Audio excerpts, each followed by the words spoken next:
see students when they're studying for the SAT or when they're taking the SAT is when they see function problems, they try to do them on paper or they try and do it on DESMOS, but they just don't quite know how to do it. So they end up running into errors or they end up trying to plug stuff in to see how it changes the graph versus just doing it properly the first time where you don't need to be just plugging in a bunch of random stuff.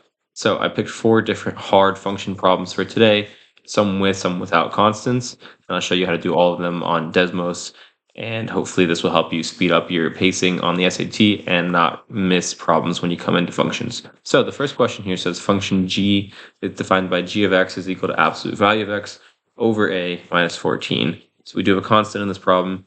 It also tells us a has to be less than 0. And then lastly, what are they looking for? The product of g of 15a and g of 7a. So first off, as always, I recommend just plugging in the function exactly how they give it to you. So here divided by a minus 14. So when we plug in the function, the first thing we'll notice is we get an error. Too many variables, try defining a. So a lot of students get scared here and think they've done something wrong, but in fact you haven't done anything wrong, you just haven't quite defined a yet. So we can go to the next line or just hit enter, and it should define a for us. So now that they know what a is equal to 1, you can have a graph. So basically just imagine this first function, except it's divided by 1 right now. The only thing is, on this problem, it says a has to be less than 1. So we can either use the slider here, or what I like to do, just type in whatever I exactly want. So this would be, let's say -1 for now, because that's less than 0. Okay, so a is -1. Now they want the product of g of 15a, so g of 15a, let's type that in too. And we already know what a is, so this we can already find, which means we should be good for everything from here on out. G of 7a. And what do we get? 609. The correct answer here, as we see, is 609. The biggest question I see in problems like this is, how did I know to plug in -1? Well, I didn't. It could have been -10. We still have 609. -3,609. As you can see, it doesn't matter. Now, if I do a positive number, let's try a 7 or 2. As you see, we have different numbers here. So anything, well, it's not 0. It does say less than 0. Anything less than 0 should give us the proper answer because they all fall into that restraint.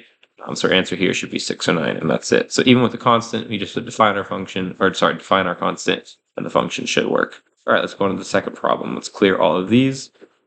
We always want to clean DESMOS slate when we go into a new problem. So the function g is defined by g of x is equal to f of x plus 5. For what value is for what value of x does g of x reach its minimum? So we see a function here. Let's plug it exactly like they give it to us. Nothing different. Plus 64x plus 262. And we can see our graph here. So that's our function. That's f of x though. Now they want g of x. And what do we say g of x is? Well, g of x is simply equal to f of x plus 5. For those of you that know translations, plus 5 inside the parentheses is just shifting 5 to the left. But even if you don't have that memorized for a problem like this, you can figure it out pretty easily. We know that the new graph g of x is the green one because it tells us that over here. We could even hide the old one if we want, because for this problem, we're only concerned with g of x, which we just defined with the green line.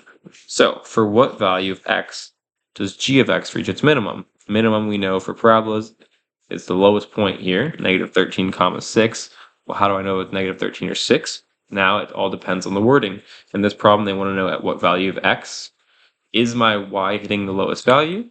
So we know the y is hitting 6, which is the lowest value, but they're saying, what is my x value when this is happening? In this case, it's -13, so our answer should be A, -13, and it is. Okay, moving on to the third problem. The function f is defined by f of x equals x minus 6, x minus 2, x plus 6. Okay, so we have a function here. Again, let's type it in exactly how they give it to us. F of x equals x minus 6, x minus 2, and x plus 6. For those of you that understand factors and roots and x-intercepts and zeros and all that kind of stuff, we know that our x-intercepts should probably be 6, 2, and -6. Let's check here, and we see that is the case. But we don't even need to know that for this one. We can just plug it in exactly as is. Now, what do they want? Okay, so they say g of x is the result of translating the graph f of x up 4 units. Now, this one, you actually do need to know translation rules to know if I should be doing plus or minus or left or right. How do I get those? So in this case, to move it up 4 units, it's very easy. It's just plus 4 outside of the f of x. So g of x equals f of x plus 4. And as we see, our new graph, the black one, is 4 units shifted up from our purple one. If I had done minus 4, I would have gone down 4 units from purple. Or if I had done it inside, I'd go 4 units to the right, or 4 units to the left. But if we know our translation rules, then this is just plus 4 on the outside, because we're going up 4 units. Now, what do they want?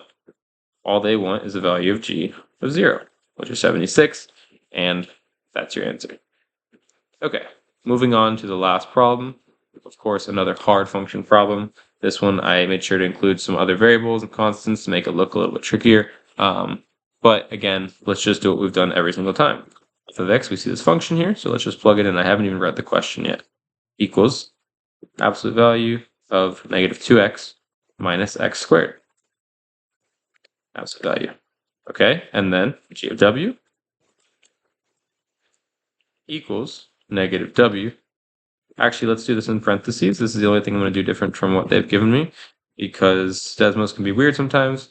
And this way I know that when I do division here, I'm dividing by negative w, and it knows to include all of that in what we're dividing by.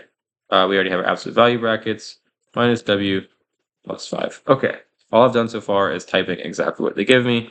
These are some pretty weird looking graphs, not something you could look at and just think of in your mind. Okay, so they say that f of negative 4 equals c. Well, first thing we notice is neither of our graphs have any errors, so clearly they both worked. Why does the second graph work even though I use w, which isn't an x or a y? Because we already defined w here. We're calling this function g of w, so they understand what w is in this case. But let's go back to f. This function we already have here. Now we're plugging in f of negative 4 as they want, and they're saying that's equal to c. But when we plug in negative 4, it's equal to 11. So obviously c is 11. For the last part of this problem then, what is the value of g of c? We can say, well, what's the value of g of 11? It's negative 4.9. Seems like a pretty weird answer, but let's check. Negative 4.9. So there you have it. 4 problems in just under 8 minutes using DESMOS. These are all categorized as hard, advanced math, nonlinear function problems from College Board. This is directly from College Board. I will be adding new videos in the future on circles and right triangles and all sorts of other stuff, but I wanted to just focus on one category and show you the most efficient way to solve these problems. If you like this video, please leave a like. Leave a comment if you have any questions or other videos you'd like to see, as I will be uploading more as we get closer and closer to the next SAT deadline.